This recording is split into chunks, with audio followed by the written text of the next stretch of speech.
2024 లేదా 25లో డిగ్రీ లేదా బీటెక్ చదివారా? సాఫ్ట్‌వేర్ జాబ్ కోసం ఎదురు చూస్తున్నారా? అయితే కోడ్ జ్ఞాన్ 100 డేస్ కోర్సులో చేరండి. జాబ్ సాధించండి. నమస్కారం శ్రీ ఆచార్య అనంతకృష్ణ స్వామి గారు. నమస్కారం అండి. ఇందులో ఏం చెప్తున్నారు సార్?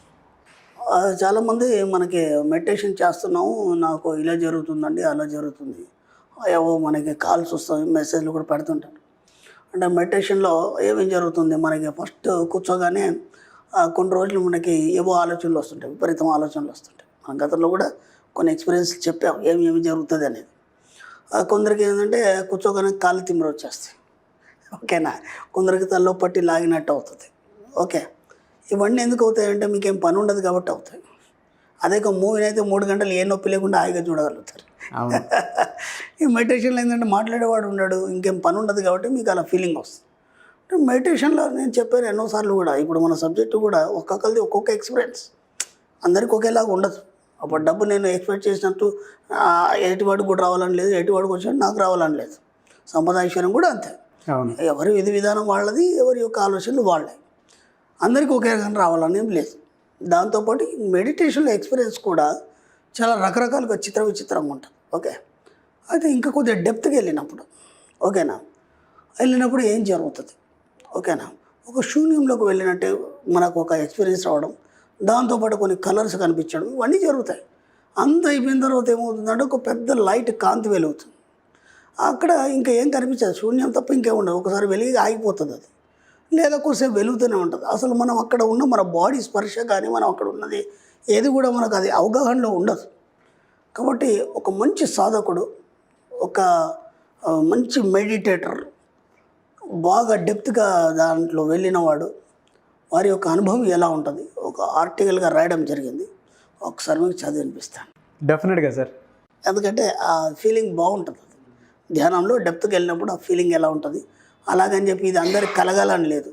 ఒక మంచి సాధకుడు, మంచి మెడిటేటర్, వాళ్ళకి కలిగిన అనుభవాన్ని నేను వాళ్ళు చెప్తుంటే చాలామంది అనుభవాల్ని నేను నా అనుభవంగా రాశాను దీని ఒక ఆర్టికల్. డెఫినెట్గా మన మనీ మంత్రలో. Okay sir. మెడిటేషన్ డెప్త్గా వెళ్ళినప్పుడు ఆ యొక్క ఫీలింగ్ ఎలా ఉంటుంది. ఎందుకంటే మన క్లాస్కి మంచి మంచి మెడిటేటర్లు, చాలా సీనియర్లు కూడా వచ్చారు. అంటే వాళ్ళు మెడిటేషన్లో ఎన్నో సంవత్సరాల నుంచి చేస్తున్నటువంటి వాళ్ళ అనుభవాలు అంటే ఎలా ఉంటుంది, ఆ ఫీలింగ్ ఎంత గమ్మత్తుగా ఉంటుంది. అది మనం ఒక్కసారి నేను నా యొక్క ఫీలింగ్లో నేను రాశాను, చక్కగా ఉంటుంది.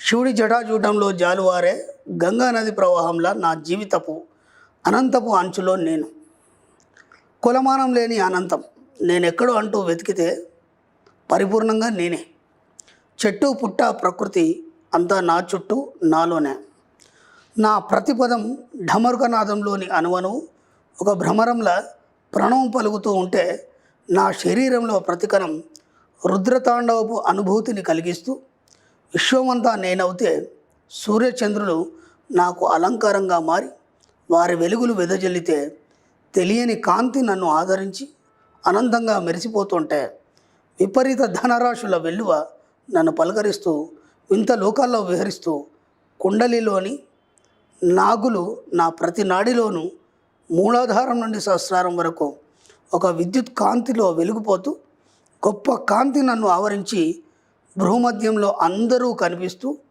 అన్నీ మాట్లాడుతూ నా మాటలు ఆగిపోయి మౌనంగా నేను. అవును, నేనే ఆ శివుణ్ణి ముక్కంటిని, నేనే ఆ జుటాజుటం నాదే, అదే సహస్ర కమలం. అది విచ్చుకున్నప్పుడు కలిగిన అనుభూతి నిజంగా గంగా ప్రవాహంలా సంపద నా వైపు దూసుకు వస్తున్న అనుభూతితో నా ధ్యానానుభూతి. నేనున్న నా జీవిత అనంతత్వంలో అంతా సవ్యంగా ఒకటిగా సంపూర్ణంగా ఉంది. Thank you universe. బా, అలా ఉంటుంది ఒక గొప్ప సాధకుడి యొక్క అంతర్లీన ఆ స్థితి ఎలా ఉంటుందంటే అది అనుభవించిన వాళ్ళకి తెలుస్తుంది. అది అంటే ఇక్కడ మనం ఏం చెప్తున్నాం అంటే, అప్పుడు మనం నిన్న శివరాత్రి జరిగింది, మన లింగాన్ని మనం పూజ చేస్తాం. ఆ లింగాన్ని ఎందుకు పూజ చేయలేదు అంతా మళ్ళీ వేరే స్టోరీ. ఆ లింగంలో అన్నిటికంటే శ్రేష్టమైన లింగం ఏంటంటే మనకి స్ఫటిక లింగం. స్ఫటిక లింగాన్ని ఎందుకు పూజ చేయాలి? విచిత్రం ఏం జరుగుతుందంటే, మనకి ఇక్కడ ఏం చెప్తాడంటే ఆపాతాల నవస్థలాంతమూన బ్రహ్మాండమా విస్ఫుర జ్యోతి స్ఫటిక లింగం మౌల్యం. అంటే ఈ యొక్క ఆ శివుడి యొక్క అంటే అవతారం ఎలా ఉంది, ఆ లింగం ఎలా ఉంది అంటే భూమిలోంచి ఆకాశం మొత్తం ఒక స్ఫటిక ఆకారం ఎలా అయితే ఉంటుందో అలా ఉంది, దాని మధ్యలో ఈ సృష్టి అంతా ఉంది అని చెప్తాడు. అర్థమైందా? ఇది మనకి విచిత్రం ఏంటంటే స్ఫటిక లింగానికి మనం పూజ చేసినప్పుడు ఏమవుతుందంటే ఆ స్ఫటికం అంటే మనకి మొత్తం మనకు దాంట్లో మనకు పారదర్శకంగా ఉంటుంది. దాంట్లో ఎవరు కనిపిస్తారు? మనమే కనిపిస్తాం. ఎవరికి పూజ Transparent గా చేస్తున్నావు? ఎస్, ఎవరికి పూజ చేస్తున్నావు అంటే నీకు నువ్వే పూజ చేసుకుంటున్నావు. మన సబ్జెక్ట్లో కూడా నిన్ను నువ్వే పూజ చేసుకుంటావు, నువ్వే దేవుడు అని చెప్పేది అందుకే. కాబట్టి స్ఫటికలింగ దర్శనం కానీ స్ఫటికలింగ పూజ విధి విధానం కానీ చాలా శ్రేష్టమైందని చెప్పబడింది మనకి. కాబట్టి ఎవరికి చేస్తున్నావు పూజ అంటే నీకు నువ్వే చేసుకుంటావు, నీ అంతర్లీనంగానే నువ్వు ప్రయాణం చేస్తావు. అందుకని చెప్పేసి అదే చెప్తున్నాడు. ఈ సృష్టి అంతా ఎలా వ్యాపించింది అంటే అదే చెప్తున్నాడు. ఒక స్ఫటిక రూపంలో భూమి నుంచి ఆకాశం వరకు వ్యాపించింది, దాంట్లోనే ఈ సృష్టి అంతా ఉంది, అలా కనిపించాడని చెప్పి ఒక కవి చెప్తున్నాడు మనకి. కాబట్టి ఆ యొక్క ధ్యానానుభూతిలో ఎప్పుడైతే అంతర్లీనంగా వెళ్తామో అంత మనం వ్యాపించిపోయి అంత అనంతంగా మారిపోతాం మనం. ఆ యొక్క ఎక్స్పీరియన్స్ ఎంతోమంది నా దగ్గర వచ్చి షేర్ చేసుకున్నారు. అలాగే నా ఎక్స్పీరియన్స్ కలిపి చెప్పడం జరిగింది ఆర్టికల్. సబ్జెక్ట్ మీద ఎంతసేపు కూర్చుంటారు పని? దానికి టైం లేదండి, దానికి టైం లేదు. నాకు తెలిసిన ఒక డ్యాన్సర్ ఉన్నాడు, నా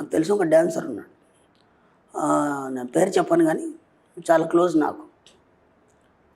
అంటే ఆయన ఇప్పుడు అంత ఫేమస్ అయినాడు, కానీ ఒకప్పుడు నాకు బాగా క్లోజ్.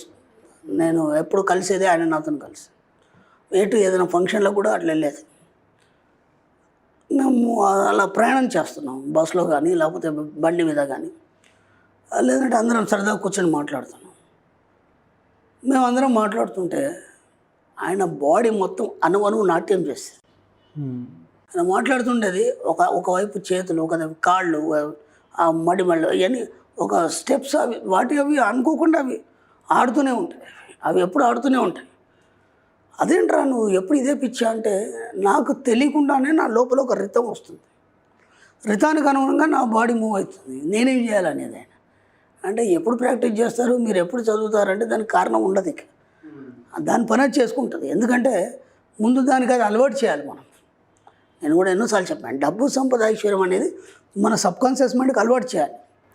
దానికి ఎప్పుడైతే అది పట్టుకుంటుందో ఆ తర్వాత దాని గురించి అడిగే పని లేదు, ఆలోచించే పని లేదు, మాట్లాడే పని లేదు, దానిపైన చేసుకుంటే ఉంటుంది అఫర్మేషన్. దానికి అలవాటు చేసేంత వరకే నీ పని. ఆ తర్వాత నువ్వేం చేయాల్సిన అవసరం లేదు. నువ్వు ఏ పని చేసుకుంటున్నా సరే అది మాత్రం డబ్బు సంపద ఐశ్వర్యం అనేది చెప్తుంటుంది. అలా ఒక కళాకారుడు కావచ్చు, గొప్ప సాధకుడు కావచ్చు, ఎవరైనా కావచ్చు, అది ఎంతవరకు నువ్వు ఎప్పుడు చేస్తావు అంటే ఏం చెప్తాడు, నిరంతరం అది జరుగుతూనే ఉంటుంది. మీరు చూడండి ప్రభుదేవ గిట్ట అట్లాంటి గొప్ప గొప్ప డాన్సర్లు వాళ్ళు చూడండి, జస్ట్ ఇలా మాట్లాడుకుంటే ఇలా మూమెంట్ అంటారు వాళ్ళు. ఎలా వస్తుంది అది? మనం 10 సార్లు చేసినా మూమెంట్ రాదు, ఎందుకంటే అణువు వ్యాపించిపోయింది వాళ్ళకి, సబ్కాన్షియస్ మైండ్ పట్టుకుంది అది. కాబట్టి దాని టైమింగ్ అంటే ఉండదు, అదే పని ఉంటుంది. ఏ పని చేస్తున్నా సరే దాని ఆలోచన దానికి నడుస్తూనే ఉంటుంది. అది ఇంకెంత సబ్జెక్ట్ తీయాలి బయటకి, ఇంకా కొత్తగా ఏముంది, ఇంకా ఏం చెప్పగలగాలి, ఇంకా ఎంత ఈజీగా చేయాలి సబ్జెక్ట్, ఇవే ఆలోచనలు ఉంటాయి, ఇంకేముండవు. ఇక really great and hats off to you sir. Thank you so much Shri Acharyanandakrishna Swami గారు. Thank you. సుమన్ టీవీలో మీ పర్సనల్ అండ్ బిజినెస్ ప్రమోషన్స్ కోసం కింది నెంబర్కి కాంటాక్ట్ చేయండి.